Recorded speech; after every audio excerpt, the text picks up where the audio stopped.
My name is Olivia, and I will be interviewing Jose Ibarra, who is a retired personal injury defense attorney.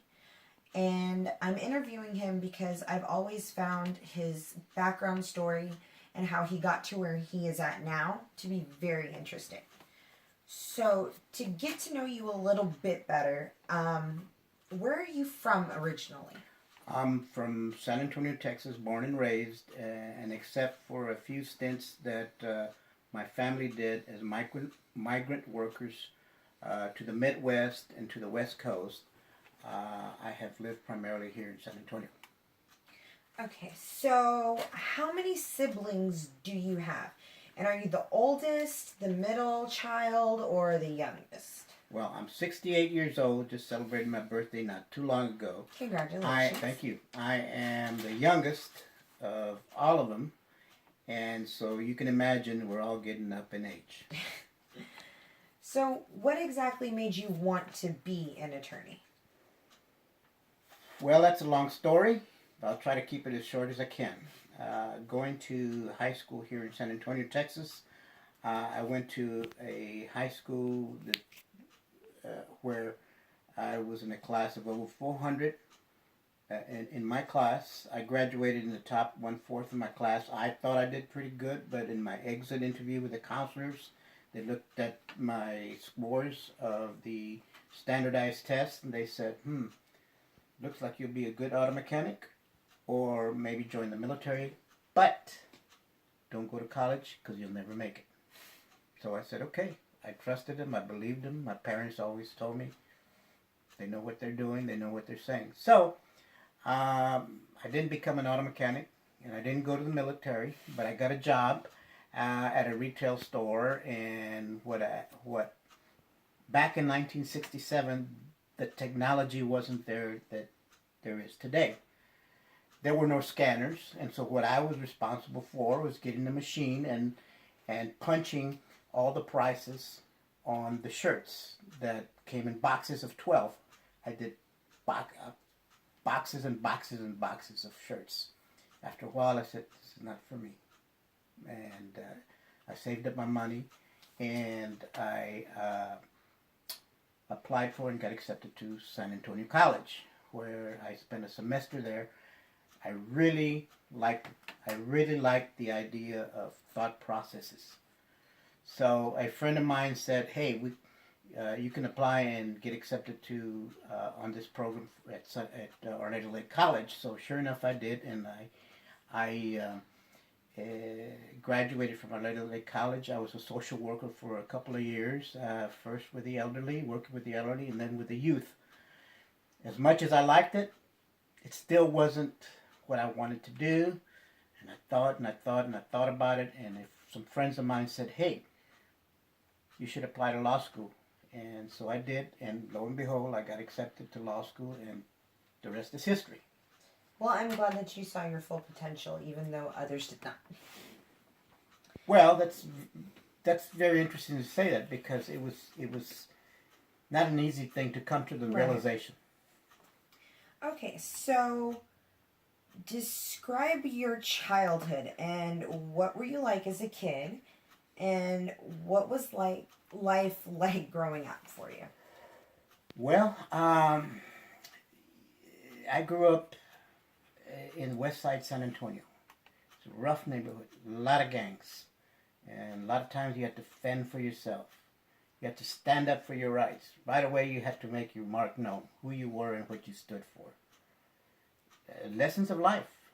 But other than that, there was not much money to go around. So we had to improvise. For toys, we'd get empty spools of thread and make little cards out of them.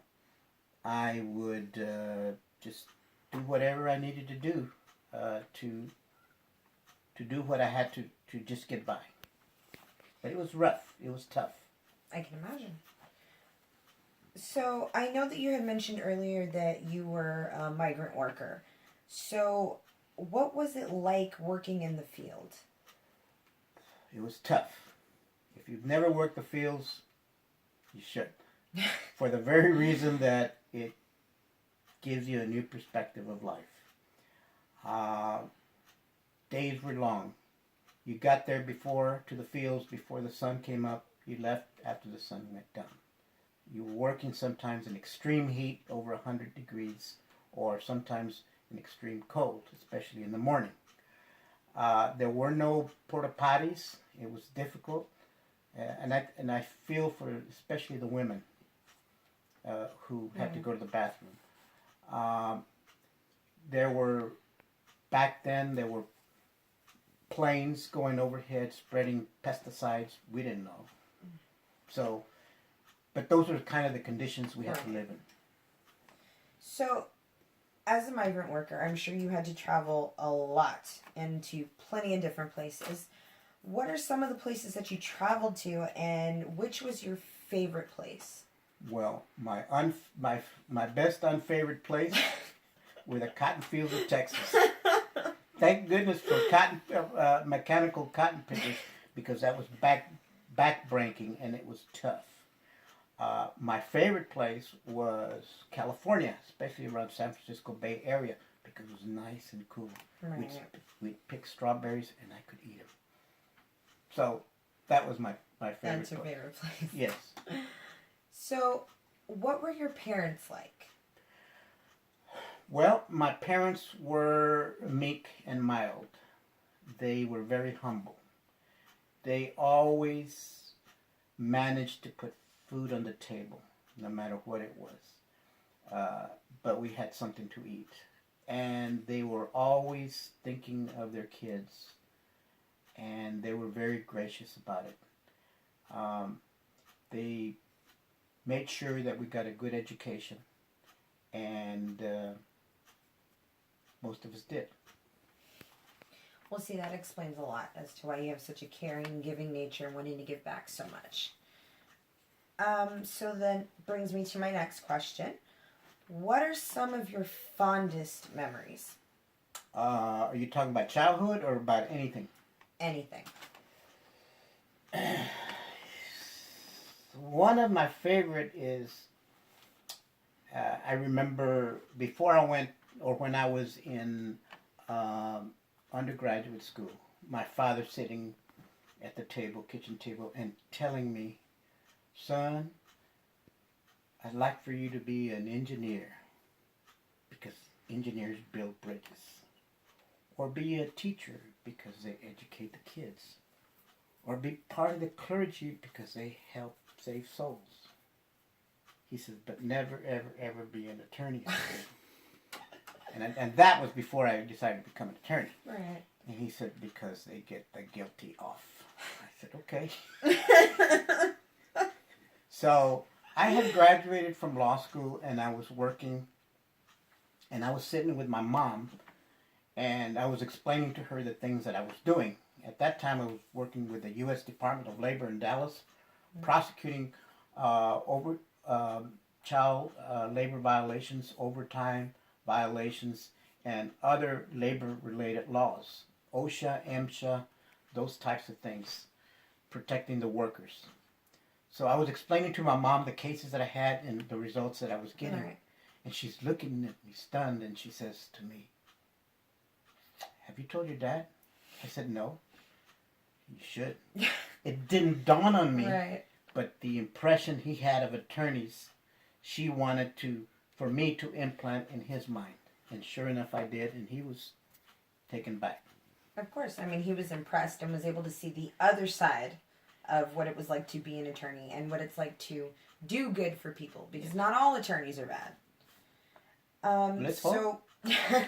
That brings me to my next question. Ironically enough, do you miss practicing law? And would you ever consider practicing again? I don't really miss it. I don't tax my brain so much anymore. I use my hands more, working around the house and fixing things, and I get a great satisfaction out of doing that. Whether I'll ever go back, I don't know. I enjoy doing what I'm doing and where I'm at right now. Maybe if the time is right, the money's right, the circumstances are right, but I kind of doubt it. I could be wrong, but I kind of doubt it. Well, I mean, you've earned your place, and so I think you deserve, some retirement and to relax a little bit. So I appreciate it. Thank you. You're very welcome. If you could pick one song, and this is my last question, to summarize who you are, which song would you choose to describe Jose Ibarra and why? That's a very difficult question because I like a lot of music from all kinds of genres. That's a very difficult question. But I'll preface before I tell you how I think, okay? When I was in undergraduate school, a philosophy professor, Father Kippis, would ask us, you see older people all of a sudden finding religion and praying a lot. Why do you suppose, he would ask us? Nobody had the answer. Okay, why are they older people all getting religion all of a sudden? And he would say to us, they're cramming for the finals.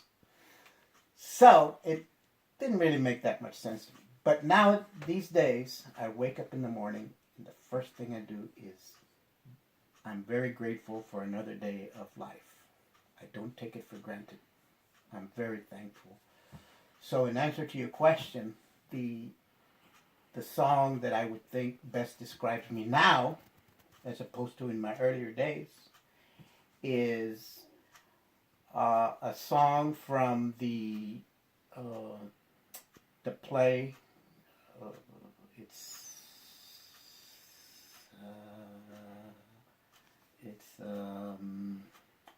Jesus Christ Superstar, and it's Day by Day, right? And that song, it's hope for being a better person, which is what I hope to be from day to day, to get the strength to be a better person.